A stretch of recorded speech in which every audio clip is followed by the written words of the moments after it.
আসসালামু আলাইকুম। দেশ ও দেশের বাইরে যে যেখান থেকে তন্ত্র মন্ত্র গোপন তথ্য চ্যানেলটি দেখছেন সবাইকে স্বাগতম। তো আমি হাজির হলাম আপনাদেরকে আজকে শিখাবো নকশা বা যন্ত্র পুড়ে বশীকরণের পাওয়ারফুল একটি কার্য সম্পর্কে। তো অনেকেই আছেন যারা বশীকরণের কাজ করতেছেন বা বশীকরণ হচ্ছে না, সেই ক্ষেত্রে আপনারা এই কর্মটি করে দেখতে পারেন। এই কর্মতে আপনারা সুফল পাবেন। এই কর্ম কিভাবে করবেন সমস্ত কিছু আপনাদেরকে উন্মুক্ত করে বলে দিব। তো তার আগে যে সকল দর্শক এই চ্যানেল নতুন এখনও সাবস্ক্রাইব করেননি, চ্যানেলটি এখনই সাবস্ক্রাইব করে পাশে থাকা বেল আইকনটি অল বাজিয়ে দিন। ইতিমধ্যে যারা সাবস্ক্রাইব করেছেন তাদেরকে অসংখ্য ধন্যবাদ। তো অনেক ক্ষেত্রে আমরা দেখি বশীকরণের কাজ করি। এই বশীকরণের কাজের ভিতরে অনেক ধরনের নিয়ম থাকে। তো সেই নিয়মগুলো যদি আমরা মেনে কাজ না করতে পারি তাহলে কাজ হবে না। অবশ্যই আমাদেরকে নিয়ম মানতে হবে। নকশা, যন্ত্র, মন্ত্র সবই ঠিক আছে, কিন্তু আমাদের নিয়ম ঠিক নাই। অর্থ হলো আপনাদেরকে পরিপূর্ণ অঙ্গ বুঝে দিতে হচ্ছে। সেটি হচ্ছে যদি আমরা যেমন আমরা তরকারি পাক করে খাই, তো এই তরকারি যদি আমি ছোট, ছোট করে কেটে যদি বড় মাছ দিয়ে তৈরি করি তাহলে কিন্তু সেটি খানার উপযোগী হবে না। এবং বড় মাছের তরকারি যদি ছোট মাছ দিয়ে পাক করি সেটাও কিন্তু উপযোগী হবে না।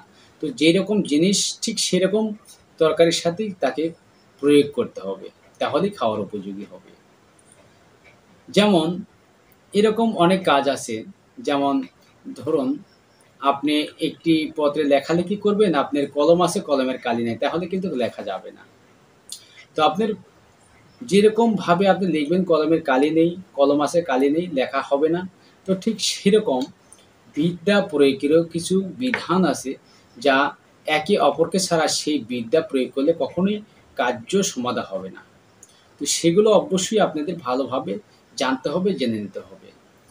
যদি আপনারা ভালোভাবে না জেনে কাজ করেন শুধু আপনাদের সময় বা শ্রম এমনিতেই ব্যয় হয়ে যাবে, নষ্ট হয়ে যাবে, আপনারা কাজ করতে পারবেন না। তো কিভাবে আপনারা কাজ করবেন, কোন নিয়মে কাজ করবেন সমস্ত কিছু আপনারা জানার চেষ্টা করবেন।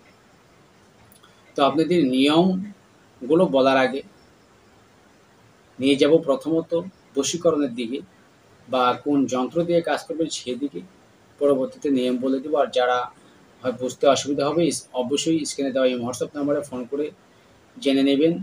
অবশ্যই ভিডিও কল করে জেনে নেবেন বা অডিও কল করে জেনে নেবেন, কেউ মেসেজ করবেন না। আর জরুরি ভিত্তিতে প্রয়োজন হলে মেসেজ করবেন, নচেত করবেন না। অনেক সময় দেখা যায় ফোন একবার করছেন, ফোন ধরতে পারেনি, দ্বিতীয়বার ফোন করবেন না। কারণ যদি আমি ফোনের কাছে থাকি তাহলে ফোন একবারেতেই রিসিভ হবে, দুইবার ফোন দিতে হবে না। তো যাই হোক, চলুন স্ক্রিনে আগে আমরা যন্ত্র বা নকশাটি দেখে নিই, পরে নিয়মটি বলেছি। আপনারা যেই যন্ত্র বা নকশাটি দেখছেন এই যন্ত্রটি প্রথমত আপনাদের লিখতে হবে ফুল জাফরান দিয়ে। ফুল জাফরান এবং ডালিমের ডালের কলম দ্বারা অঙ্কন করতে হবে। এর ৩টি যন্ত্র অঙ্কন করবেন। আর এই ৩টি যন্ত্র অবশ্যই রবিবার অথবা বৃহস্পতিবারে দিন খুব সকালে উঠতে হবে। উঠে নিজেকে গোসল করে ভেজা চলে এই যন্ত্রটি লিখতে হবে। ৩টি যন্ত্র লিখবেন।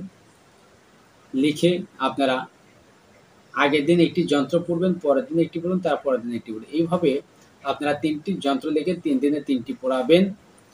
ইনশাআল্লাহ আমি আশা করব যার নামের উপরে কাজ করবেন ইনশাআল্লাহ কাজ হয়ে যাবে। তো এখানে ফালান বিনতে ফালান যন্ত্রের নিচে লেখা থাকে। তো এখানে কিভাবে কাজ করবেন, ছেলেকে বশ করতে হলে কি করতে হবে এবং মেয়েকে বশ করতে হলে কি করতে হবে, এই জিনিসটা আপনাদের জানতে হবে। তো অবশ্যই জিনিসটি জানতে হলে ফোন করে জেনে নেবেন। কারণ অনেক অনলাইনে আছেন, অনেকেই আছেন যা মানুষের ক্ষতি সাধনা করেন। তো এই জন্য এটি উন্মুক্ত করে দিচ্ছে না। অবশ্যই আপনারা আপনাদের বিষয়বস্তু আমার সাথে শেয়ার করে আপনারা কাজ করবেন, ইনশাআল্লাহ কাজের সফলতা পাবেন। তো আশা করি আমার কথাগুলো আপনারা বুঝতে পারছেন। যদিও বুঝতে অসুবিধা হয়, আবার বলছি স্ক্রিনে দেওয়া এই হোয়াটসঅ্যাপ নাম্বারে আপনারা যোগাযোগ করে বুঝে নেওয়ার চেষ্টা করবেন। তো সবাই ভালো থাকবেন, সুস্থ থাকবেন। আল্লাহ হাফেজ।